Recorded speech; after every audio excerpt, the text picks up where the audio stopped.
Hi, I'm Sherry Stump, and I'm going to be sharing with you the devotional from God's Amazing Grace. This book is written by Ellen White, and this is the January 1st devotion. And the title is Good News of the Kingdom. In the first part of this devotional book, Ellen White lists the words for the great song, Amazing Grace. That song was written by John Newton in the 1700s. John Newton wrote that song as a heartfelt plea for what his life had been. You see, he followed in his father's footsteps, and he became a captain of a slave boat. He went up and down the coast of Africa looking for people, men that he could capture and sell for profit. It was a despicable life, and after 20 years of living this kind of life, he was at sea, and a great storm came, a storm so great that it swept some of his men overboard. Well, John Newton clung to the wheel of his ship and prayed earnestly that God would save their souls. And for 11 hours, he fought the storm.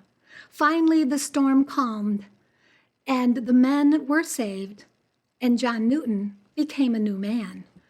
He went home and he stopped his slave trading life, and he became a Christian and followed God. And he wrote this song on Christmas Eve in 1772. It's Amazing Grace. And if you read the first verse, Amazing Grace, how sweet the sound that saved a wretch like me. John Newton knew that he was a wretch. He says, I once was lost in sin, but now I'm found. I was blind, but now I see. Would you like to sing this song along with me? It's a great song. I'm sure you know it. Amazing grace, how sweet the sound that saved a wretch like me. I once was lost, but now am found, was blind, but now I see. 'Twas grace that taught my heart to fear, and grace my fears relieved. How precious did that grace appear the hour I first believed. The Lord has promised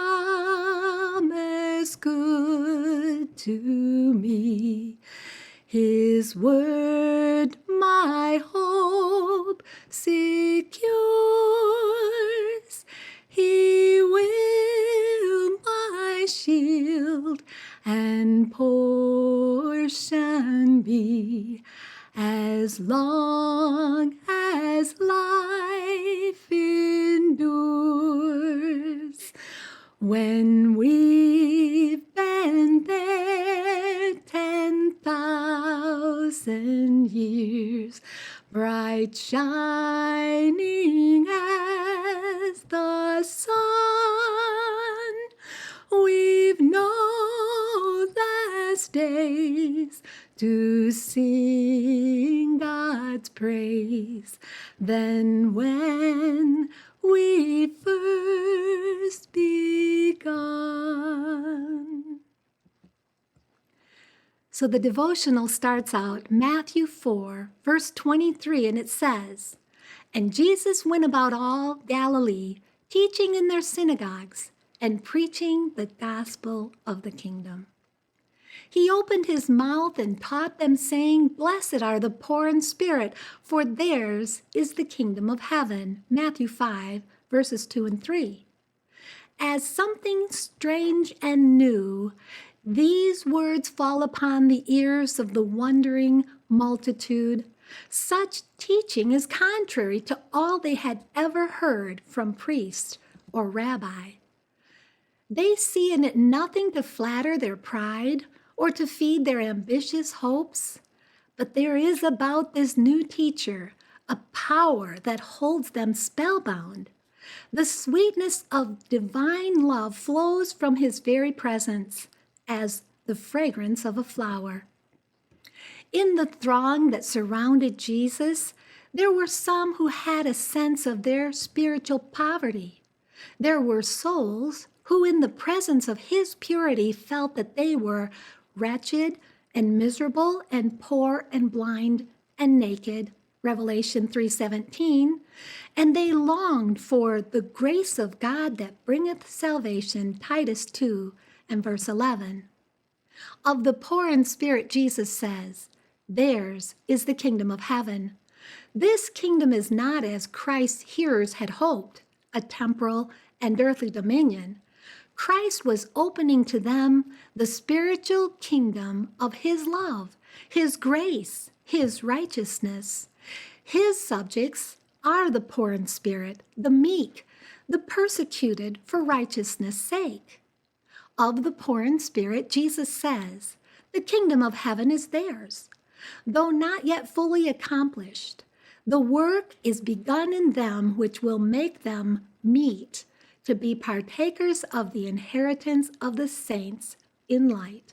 That's Colossians 1 and verse 12. All who have a sense of their deep soul poverty, who feel that they have nothing good in themselves, may find righteousness and strength by looking to Jesus. He bids you exchange your poverty for the riches of his grace. We are not worthy of God's love, but Christ, our surety, is worthy and is abundantly able to save all who shall come to him. Whatever may have been your past experience, however discouraging your present circumstances, if you will come to Jesus just as you are, weak, helpless, and despairing, our compassionate Savior will meet you a great way off and will throw about you his arms of love and his robe of righteousness.